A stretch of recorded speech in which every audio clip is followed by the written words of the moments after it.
আসসালামু আলাইকুম। আমি এখন সৌদি আরব আল কাসিম যেখানে থাকি। এখানে আছে প্রায় ১ মাস ২০ দিন মতো। তো এখানে যে জায়গাটা সবসময় বসে থাকি, এই জায়গাটার মাঠটার সামনে একটু বসে থাকি ঠান্ডা হাওয়া খাওয়ার জন্য। এখন রাত বাজে ১০টা। কিছুটা সৌন্দর্য আকৃতির আপনাদেরকে দেখাচ্ছি।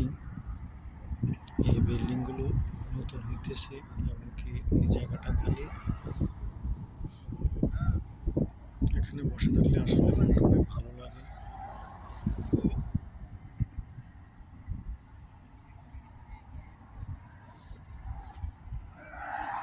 আসলে রাত্রের বেলা অনেক সুন্দর লাগে, দেখার মতন জায়গা মনে হয়, দিনে ততটা একটা ভালো লাগে না।